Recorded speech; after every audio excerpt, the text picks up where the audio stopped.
नमस्कार दोस्तों, स्वागत है आपका आपके अपना यूट्यूब चैनल अपनी कोचिंग पे। जैसा कि आज है 19 जुलाई और एसएससी सीजीएल के 19 जुलाई के फर्स्ट शिफ्ट के एग्ज़ाम भी हो चुके हैं, तो हम इसके एनालिसिस के बारे में बात करने वाले हैं। हमने कोशिश की है कि हो सके उतने क्वेश्चन सटीक लाएं और जेन्युइन क्वेश्चन हो ताकि आपका फ़ायदा हो सके। अगर आज आपको इस वीडियो का पीडीएफ डाउनलोड करना है तो आप हमारे टेलीग्राम ग्रुप को ज्वाइन कर लीजिएगा, वहाँ पे आपको मिल जाएगा पीडीएफ। चलिए बात करते हैं। आज पहला क्वेश्चन पूछा गया था कि जनगणना 2011 के अनुसार भारत में सबसे अधिक जनसंख्या कौन से राज्य की है। तो जनसंख्या है वो उत्तर प्रदेश की सबसे अधिक है। घनत्व है पूछे अगर जनसंख्या में, तो घनत्व है वो बिहार का है 1000 से ज़्यादा है, 1000 से 1084 लगभग है। और उत्तर प्रदेश है वो जनसंख्या ज़्यादा जनसंख्या है, लगभग 20 करोड़ के आसपास है। अगला क्वेश्चन पूछा गया था कि 1986 में कौन सा अवार्ड पंडित बिरजू महाराज को मिला हुआ है। तो पंडित बिरजू महाराज को है वो पद्म विभूषण मिला हुआ है। उसके बाद बात करने के बारे में, तो पंडित बिरजू महाराज को ब्रजमोहन मिश्रा के नाम से भी जाना जाता है। पंडित बिरजू महाराज है वो कथक के इलाहाबाद कालका बिंदादीन घराने से ताल्लुक़ रखते हैं। उन्हें वर्ष 1986 में पद्म विभूषण पुरस्कार से भी सम्मानित किया जा चुका है। ये कथक के महान नर्तक है। अगला प्रश्न पूछा गया था कि 2022 में संतोष ट्रॉफी विजेता टीम कौन सी है। तो इसकी विजेता टीम है 2022-23 की बात करें तो कर्नाटक ये इसमें विजेता है। और 2021-22 की बात करें तो उसकी विजेता है केरल और उसकी उप विजेता थी पश्चिम बंगाल। और 2022-23 की बात करें तो संतोष ट्रॉफी 2022-23 का फाइनल है वो रियाद यानी सऊदी अरब में खेला गया। ये पहली बार था कि घरेलू खिताब है वो विदेश में हुआ। और कर्नाटक ने फाइनल में मेघालय को हराकर 54 साल बाद खिताब जीता था। तो इसलिए ये इम्पोर्टेंट होता है कि 54 साल बाद है वो कर्नाटक जीता है फाइनल में मेघालय को हराकर। बात करें अगले क्वेश्चन की, तो क्वेश्चन पूछा गया था कि 2022 में कुल्लू राष्ट्रीय उद्यान जो कि मध्य प्रदेश में है में प्रधानमंत्री नरेंद्र मोदी द्वारा कितने टाइगर छोड़े गए। तो 8 टाइगर छोड़े गए थे मोदी द्वारा शुरुआती दौर में। शुरुआती दौर का पूछा गया था कि 8 टाइगर छोड़े गए हैं। उसके बाद बात करें तो 17 सितंबर 2022 को 4 से 6 साल की उम्र के 5 मादा और 3 नर चीते नामीबिया से कुल्लू नेशनल पार्क में छोड़े गए। यानी शुरुआत के दौर है वो 17 सितंबर 2022 में छोड़े गए थे। 3 नर और 5 मादा। उसके बाद सेकंड फेज में 18 फरवरी 2023 को है वो कुल्लू में 12 चित्ते और लाए गए छोड़े। कुल मिलाकर 20 चित्ते हैं वो कुल्लू राष्ट्रीय उद्यान में छोड़े जा चुके हैं। फर्स्ट फेज में है वो 8 चित्ते और सेकंड फेज में 12 चित्ते। और ये पूछ सकता है आपसे कि ये कहाँ से लाए गए, तो नामीबिया से लाए गए थे ये, दक्षिण अफ्रीका से। अगला क्वेश्चन पूछा गया था कि पिरामिड की संरचना बनाकर मिट्टी की हांडी है वो किस अवसर पर फोड़ी जाती है। तो बेसिकली ये क्वेश्चन जन्माष्टमी से संबंधित है, तो ये जन्माष्टमी इसका उत्तर होगा। अगला क्वेश्चन था कि नीति निर्देशक तत्व है वो संविधान के कौन से भाग में संबंधित है। तो नीति निर्देशक तत्व है वो भाग 4 में इनका वर्णन है। और इनके बारे में बात करें तो भारतीय संविधान के अनुच्छेद 36 से 51 तक राज्य के नीति निर्देशक तत्व शामिल किए गए हैं। भारतीय संविधान के भाग 3 और 4 मिलकर संविधान की आत्मा तथा चेतना कहलाते हैं।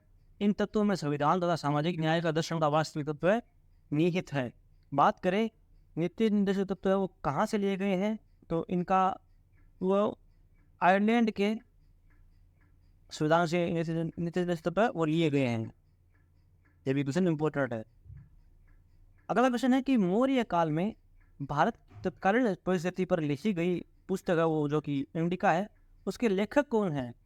तो इसके लेखक होंगे मेगस्थनीज जो कि सेल्यूकस के राजदूत थे। बात करें इनके बारे में और विस्तार से, तो संधि के अनुसार मेगस्थनीज नाम का राजदूत चंद्रगुप्त में दरबार में आया था तो मौर्य काल में चंद्रगुप्त मौर्य के काल में ये आए थे मैगजीन्स। कई वर्षों तक चंद्रगुप्त के दरबार में रहे। जो कुछ भारत में देखा उसने इंडिया नामक पुस्तक में वर्णन किया। मैगजीन लिखते हैं कि वह भारत का सबसे बड़ा नगर और पाटलिपुत्र सबसे बड़ा नगर है वो पाटलिपुत्र है, उन्होंने इसका जिक्र किया था। अगला क्वेश्चन पूछा गया था कि मोपला विद्रोह है या आंदोलन ये कहाँ पर हुआ था। तो मोपला विद्रोह है वो केरल में हुआ था। और क्यों हुआ तो बात करें इसके बारे में। तो मोपला विद्रोह है वो केरल के मोपला किसानों जिन्हें रेत भी कहते हैं ने 20 अगस्त 1921 में अंग्रेजों के पुलिस थानों को जलाने से शुरू होकर जिंदा जलाने, सैकड़ों नागरिकों को जबरन कर देने से इनकार करते हुए मालाबार की धरती को जमींदारों के रक्त से लाल कर दिया था। तो ये बेसिकली ये कर से था, टैक्स वसूलना था। ज़्यादातर आंदोलन वो टैक्स से हुए हैं।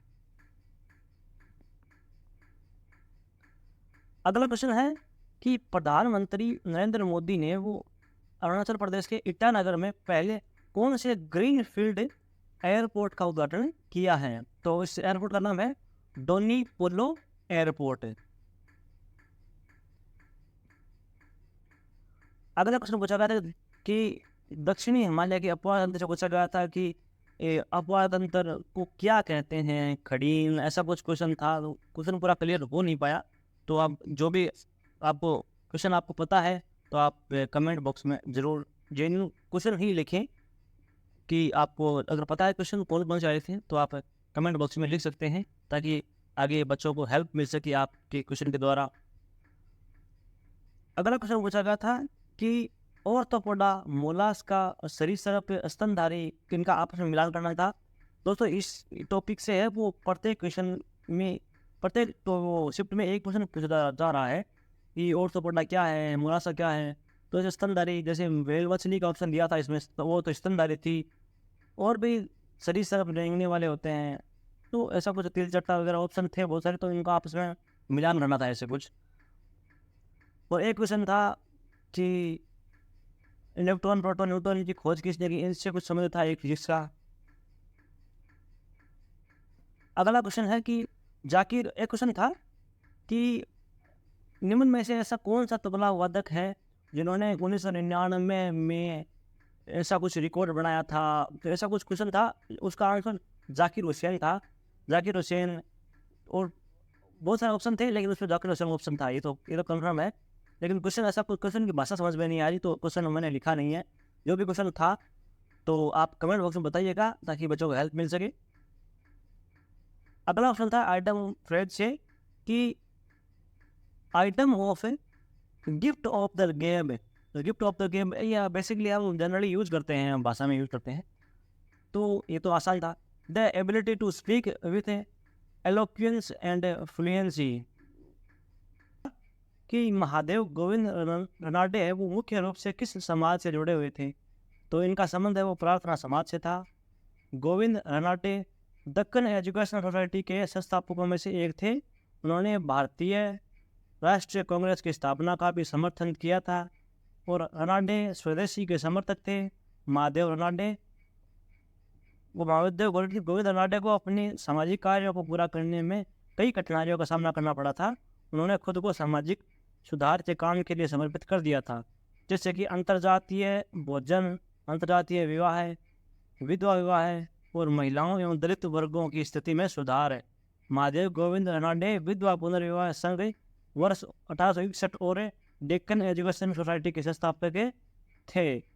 तो इनका समाज पूछा था तो प्रार्थना समाज जुड़े हुए थे। उन्होंने सोसाइटी समाज स्थापना पूछी तो 61 में तो है वो विधवा पुनर्विवाह संघ का स्थापना की थी और डेक्कन एजुकेशन की स्थापना भी की थी उन्होंने। ये सामाजिक सुधारक आदमी व्यक्ति या थे।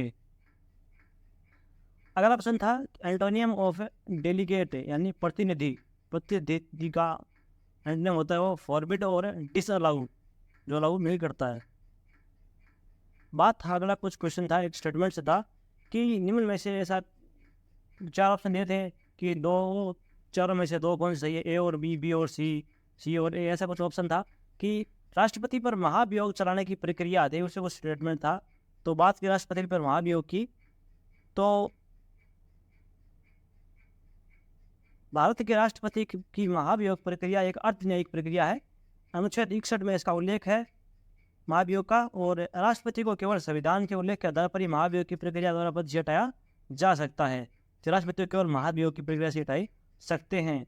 उसके खिलाफ आरोप लगाकर महाभियोग की प्रक्रिया संसदीय किसी भी सदन में शुरू की जा सकती है। उसका उत्तर एक सही था, ए और सी ऑप्शन था इसका। और संसद के सभी सदस्य जो कि निर्वाचित मनोनीत होते हैं वो महाभियोग प्रक्रिया में भाग लेते हैं। राष्ट्रपति के खिलाफ आरोप वाले नोटिस पर सदन से कम 1/4 सदस्यों द्वारा हस्ताक्षर किए जाने चाहिए। उसके बाद भारत के राष्ट्रपति को नोटिस भेजा जाता है और 14 दिनों के भीतर महाभियोग की प्रक्रिया शुरू की जाती है। राष्ट्रपति पर महाभियोग का प्रस्ताव मूल सदन में विशेष बहुमत जो कि 2/3 होता है, 2/3 द्वारा पारित किया जाना चाहिए। उसके बाद उसे दूसरे सदन में विचार के लिए भेजते हैं और दूसरा सदन वो जांच करने वाले घोड़े के रूप में कार्य करता है। राष्ट्रपति पर लगे आरोपों की जांच के लिए एक प्रवर समिति का गठन किया जाता है। प्रक्रिया के दौरान भारतीय राष्ट्रपति को अधिकृत वकील के माध्यम से अपना बचाव करने का अधिकार है। वह अपना बचाव करने का विकल्प चुन सकता है या ऐसा करने के लिए भारतीय किसी व्यक्ति या वकील या अटॉर्नी जनरल को नियुक्त कर सकता है। उसके बाद प्रवर समिति द्वारा जांच के बाद यदि दूसरा सदन भी 2/3 बहुमत से प्रस्ताव पारित कर देता है तो भारत के राष्ट्रपति पर महाभियोग चलाया जा सकता है और उसके बाद राष्ट्रपति को हटाया जा सकता है। तो राष्ट्रपति को हटाने की प्रक्रिया ये थी पूरी। एक बहुत ही मोस्ट इम्पोर्टेंट प्रश्न है एसएससी का फेवरेट क्वेश्चन कि निम्न में से ऐसा कौन सा मौलिक अधिकार, इनमें से ऐसा कौन है तो मौलिक अधिकार नहीं है। तो इससे मौलिक अधिकार दिए हुए थे 3, तो एक ये था ऑप्शन में कि मत देने का अधिकार है। तो ये ऑप्शन इसका सही होगा कि मत देने का अधिकार है वो मौलिक अधिकार नहीं है। मत देने का अधिकार है वो एक संवैधानिक अधिकार है। बात करें मौलिक अधिकारों के बारे में तो मौलिक अधिकारों से बहुत क्वेश्चन पूछ रहे हैं। प्रत्येक डेट को प्रत्येक शिफ्ट में प्रश्न पूछ रहे हैं मौलिक अधिकार से। तो इनके बारे में बात करें तो मौलिक अधिकारों का उल्लेख भाग 3 में मिलता है। संविधान के भाग 3 में मौलिक अधिकार है। मौलिक अधिकार न्याय संगत है और मौलिक कर्तव्य न्याय संगत नहीं है। सरदार वल्लभ भाई पटेल को भारत में मौलिक अधिकारों का जनक माना जाता है। मूल अधिकारों में मौलिक अधिकारों के 7 श्रेणियाँ थी, यानी मूल संविधान जब संविधान बना था उस समय मौलिक अधिकार जो थे 7 थे। संपत्ति के अधिकार को 1978 में मौलिक अधिकारों के जरिए से हटा दिया गया था। इसे भारतीय संविधान के 44वें संविधान संशोधन द्वारा हटाया गया था। विलोपन से पहले संपत्ति के अधिकार को अनुच्छेद 31 के तहत शामिल किया गया था। उसके बाद वर्तमान में संपत्ति का अधिकार है वह कानूनी अधिकार है जो कि अनुच्छेद 301 के तहत है। मौलिक अधिकार को सूची को हटाने के बाद यह संपत्ति एक कानूनी अधिकार बन गया है। बात करें कि मौलिक अधिकार कौन कौन से हैं तो वर्तमान में भारतीय संविधान में मौलिक अधिकारों की संख्या 6 है।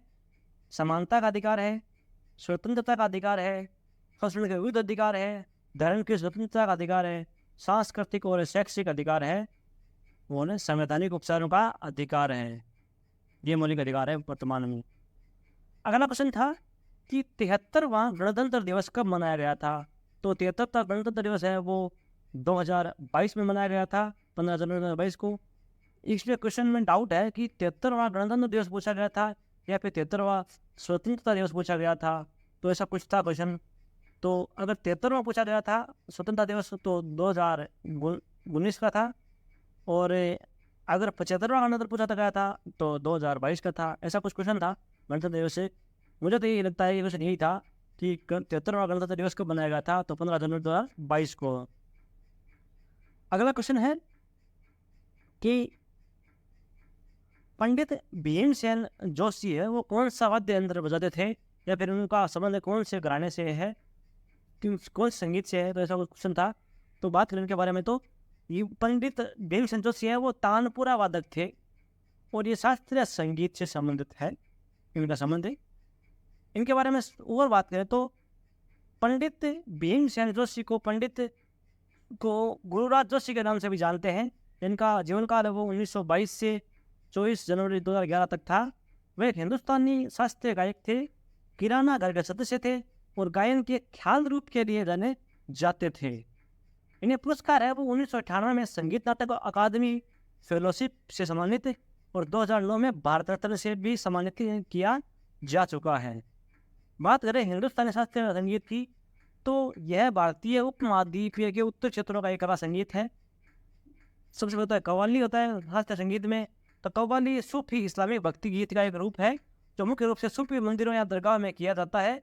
कुछ प्रसिद्ध कव्वाली गायक जैसे अजीज मियाँ, नुसरत फतेह अली खान है, राहत फतेह अली खान आदि हैं। और एक है ठुमरी, शास्त्रीय संगीत का दूसरा पार्ट है। यह हिंदुस्तानी संगीत का एक अर्ध शास्त्रीय रूप है। ठुमरी शब्द का अर्थ है ठुमकना, अर्थात नृत्य जैसी हरकतों को करने के लिए एक नियम के रूप में इसे पिल्लू या खमाज जैसे हल्के मूड वाले रागों में लिखा गया था। तो ये शास्त्रीय संगीत के 2 पार्ट हैं। अगला है कि पूछा जाता है कि कीटोन की संरचना क्या होती है।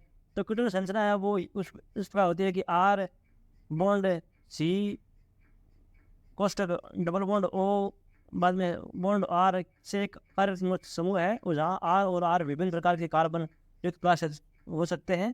कीटोन्स में एक कार्बोनिल समूह है ये होता है, उससे कार्बन डाइऑक्साइड दोहरा बंधन C डबल बॉन्ड O होता है। ये कुछ इससे कीटोन की संरचना होती है। अगला प्रश्न पूछा गया था कि निम्न में से ऐसा कौन सा नृत्य है जो ओडिशा से संबंधित नहीं है। तो ऑप्शन में बहुत सारे थे, दलखाई, नुआखाई, ओडिसी, ऐसे कुछ ऑप्शन थे। तो उसके बाद भवाई नृत्य था एक ऑप्शन में, तो उसका उत्तर होगा भवाई नृत्य। भवाई नृत्य का संबंध है वो राजस्थान से है। तो बात करें उड़ीसा के प्रमुख नृत्य के बारे में, तो उड़ीसा के नृत्य है दलखाई, नुआखाई, ओडिसी नृत्य, छऊ नृत्य, डंडा नाटा, ये उड़ीसा के प्रमुख नृत्य हैं। अगला प्रश्न पूछा गया था कि हरित क्रांति के जनक कौन माने जाते हैं। तो हरित क्रांति के जनक है वो विश्व में तो नॉर्मन बोरलॉग माने जाते हैं। बात करें तो नॉर्मन बोरलॉग हरित क्रांति के प्रवर्तक बन जाते हैं, लेकिन भारत में है जो हरित क्रांति के लाने का श्रेय श्री सुब्रमण्यम को जाता है। एस स्वामीनाथन एक जाने माने वनस्पति वैज्ञानिक थे जिन्होंने हरित क्रांति लाने के लिए श्री सुब्रमण्यम के साथ काम किया था। स्वामीनाथन का भी वनस्पति विज्ञान में बहुत ज़्यादा योगदान है। अगला प्रश्न था कि बंगाल विभाजन कब हुआ था। तो बंगाल का विभाजन है वो 1905 में हुआ था, और बंगाल विभाजन के निर्णय की घोषणा है वो 19 जुलाई 1905 को भारत का तत्कालीन वायसराय लॉर्ड कर्जन के द्वारा किया गया था। तो ये क्वेश्चन पूछ सकते हैं कि आपको कि बंगाल विभाजन के समय वायसराय कौन थे। तो लॉर्ड कर्जन थे। एक मुस्लिम बहुल प्रांत का सृजन करने के उद्देश्य से ही भारत के बंगाल को 2 भागों में बांट दिए जाने का निर्णय लिया गया था। तो ये इसके मुख्य कारण था। बंगाल विभाजन 16 अक्टूबर 1905 से प्रभावी हुआ। इतिहास में इसे बंग भंग के भी नाम से भी जाना जाता है। तो आपसे ये पूछ सकते हैं कि बंगाल विभाजन को दूसरा नाम क्या है। तो इसका दूसरा नाम है वो बंग भंग विभाजन। अगला क्वेश्चन था करंट से सभी पूछते हैं, ये क्वेश्चन पूछ लिया गया 2015 से कि स्मार्ट सिटी योजना किस वर्ष शुरू की गई थी। तो स्मार्ट सिटी योजना है वो 25 जून 2015 को शुरू की गई थी। इसका उद्देश्य था कि 100 शहरों को स्मार्ट शहरों में बदलना है। यह एक शहरी विकास कार्यक्रम था। तो कार्यक्रम है अभी भी है सॉरी। तो बच्चे एक्सपेक्ट नहीं कर पाते कि इतना पीछे भी बीच में पूछ सकते हैं क्या। ये तो स्टैटिक हो गया, फिर करंट तो रहा नहीं। अगला ऑप्शन था कि पश्चिम बंगाल का त्यौहार कौन कौन से हैं। निम्न में से कौन सा ऐसा कुछ क्वेश्चन था। तो बात करें तो पश्चिम बंगाल के त्यौहार निम्नलिखित है कि काली पूजा, बसंत पंचमी, दशहरा, दीपावली, भाई दूज, होली, महावीर जयंती, बुद्ध जयंती, रथ यात्रा और क्रिसमस। ये पश्चिम बंगाल के प्रमुख त्यौहार हैं। अगला प्रश्न है कि किस देश ने सर्वप्रथम लोहे का हथियार बनाया था। तो सुमेर, अक्कड़ और अरिसिया के मेसोपोटामिया राज्यों ने सर्वप्रथम लोहे की हथियार बनाए थे, जो कि आज से लगभग 2500 ईस्वी पूर्व में बनाए गए थे। और देश की बात करें तो यूरोप देश में सबसे पहले लोहे के हथियार बनाए गए थे। भारत में लोहे का हथियारों का आगमन तो 1000 ईसा पूर्व में आया था। अगला प्रश्न है कि अर्जुन अवार्ड से सम्मानित ओम प्रकाश किस खेल से संबंधित है। तो उनका संबंध है वो शूटिंग से है। और अगले हैं सिंधराज अडाना का संबंध किस खेल से संबंधित है। तो इनका संबंध भी शूटिंग से है। ये एक पैरा ओलंपिक खिलाड़ी हैं जिन्होंने ब्रॉन्ज मेडल जीता था पैरा ओलंपिक खिलाड़ी में 2020 पैरा ओलंपिक खेल में। अगला प्रश्न था कि पंडित रविशंकर का संबंध किस वाद्य यंत्र से है। तो पंडित रविशंकर एक महान सितार वादक हैं। इनका तो क्या ही बताना, ये तो क्वेश्चन पता नहीं कितनी बार पूछ लिया गया है। तो पंडित रविशंकर है वो एक महान सितार वादक हैं। अगला प्रश्न था कि केंचुआ का साइंटिफिक नेम क्या होता है। तो केंचुआ का साइंटिफिक नाम होता है कि लुम्बरी सेना होता है। केंचुआ का साइंटिफिक नाम है।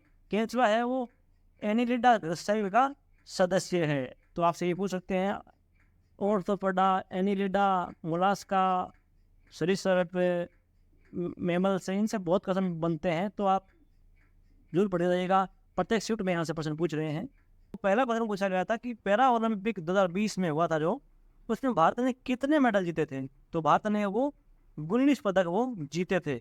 बात करें इसके बारे में और अधिक, तो भारत के टोक्यो 2020 और पैरा ओलंपिक खेलों में पदक विजेता भारत के टोक्यो पैरा ओलंपिक में 19 पदक जीते थे, कुल बात है, जिसमें 5 स्वर्ण जीते थे, 8 रजत, 6 कांस्य पदक शामिल है।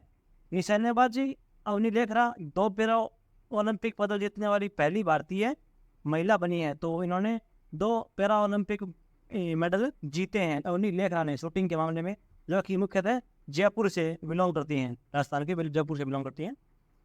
अगला है कि भारत में विदेशी यात्री अब्दुल रज्जाक ने किसके शासनकाल में समय विजयनगर की यात्रा की थी।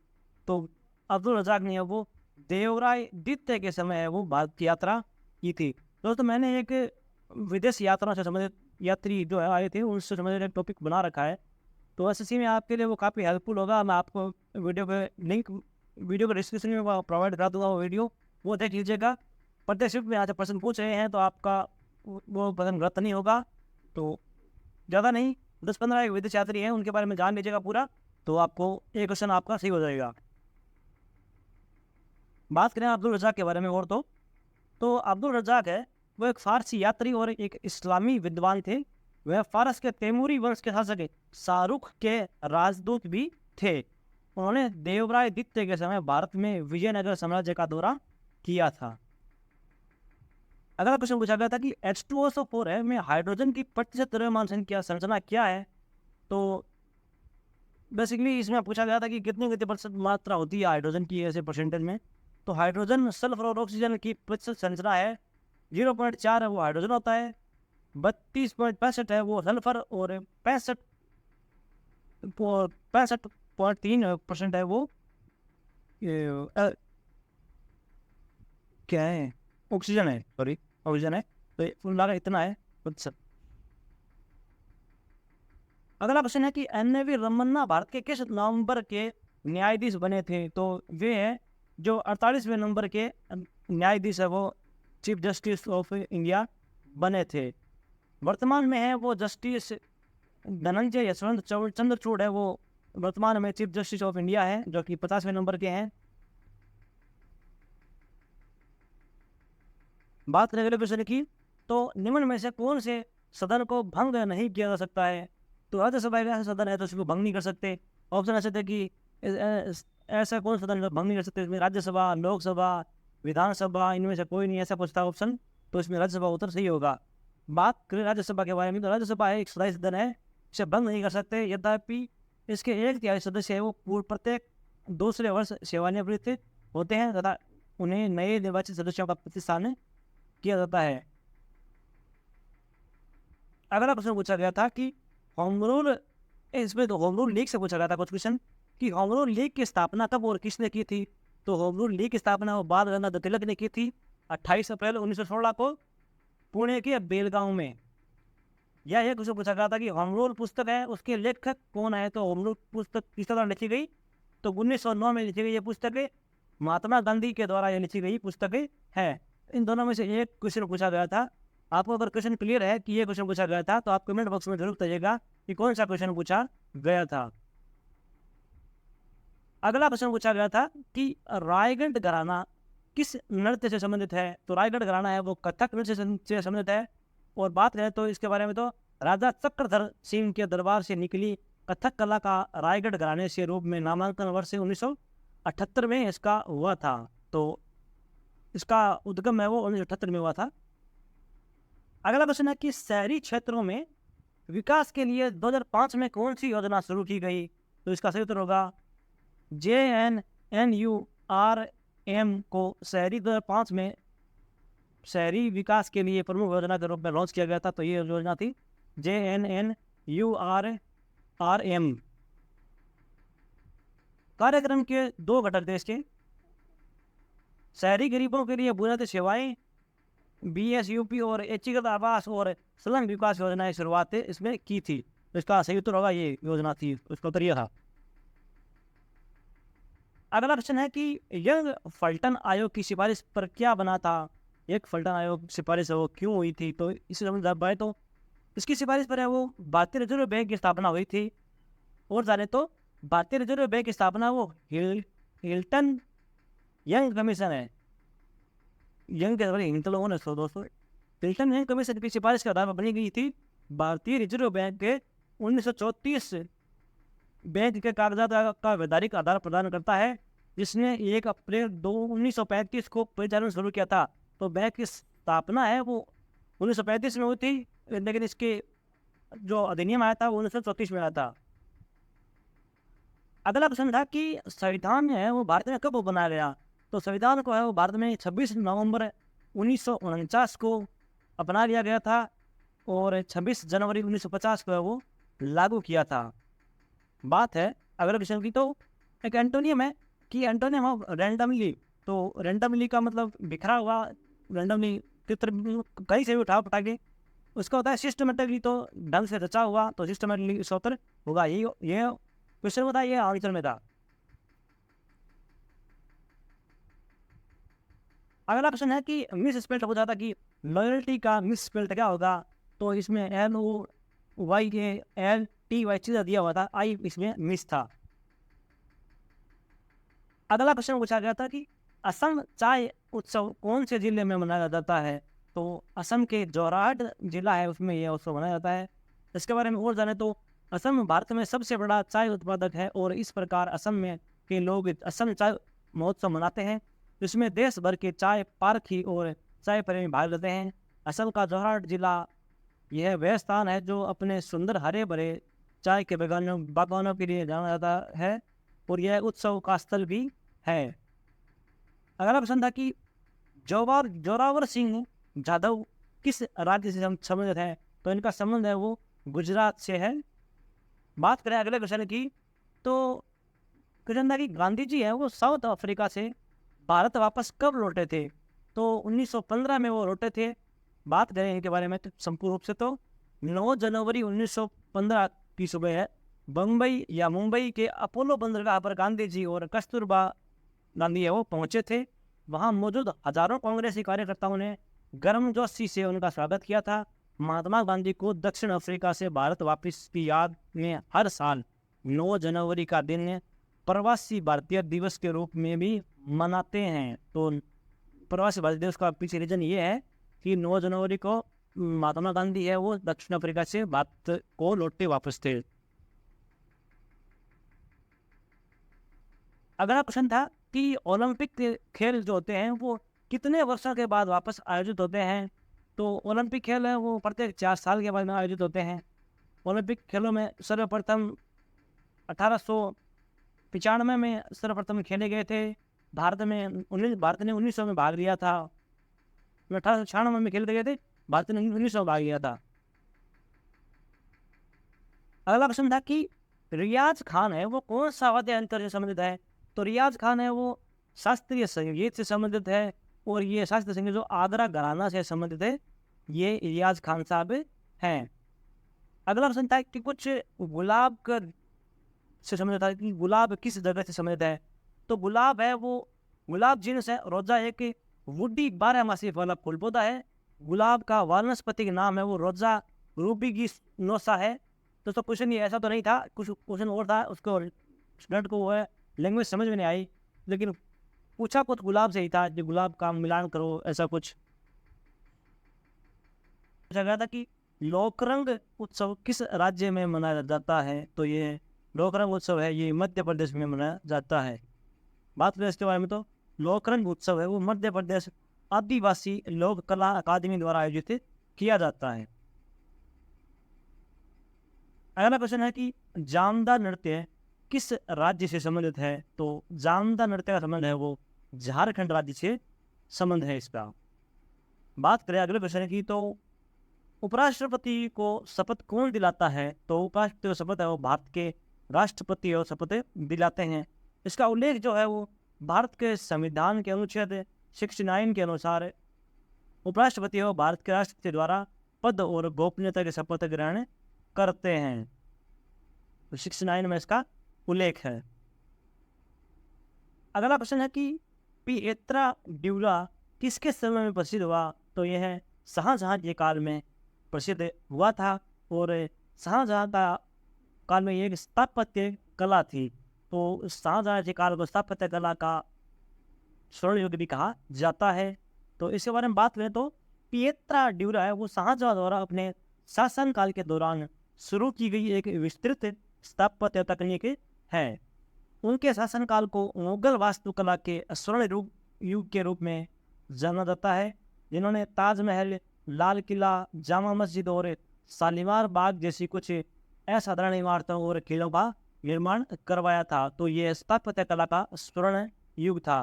तो शाहजहां ने इन महान जगह का ताजमहल, लाल किला, उनका निर्माण करवाया था। अगला प्रश्न है कि वायु में नाइट्रोजन कितने प्रतिशत होती है? तो वायु में नाइट्रोजन वो 78.08% होती है। ये क्वेश्चन दोस्तों 17 जुलाई के एग्जाम में भी शायद सेकंड शिफ्ट के एग्जाम में पूछा गया था, और इससे पहले वाले एग्जाम में पूछा गया था कि H2SO4 है उसमें कितनी प्रतिशत होती है हाइड्रोजन की, सल्फर की, ऑक्सीजन की कितनी प्रतिशत की मात्रा होती है। अगला प्रश्न है कि किसने गेमफोर्ड हत्याकांड में प्रफुल्ल चाकी की मदद की थी? तो खुदीराम बोस है, इन्होंने गेमफोर्ड हत्याकांड में प्रफुल्ल चाकी की मदद की थी।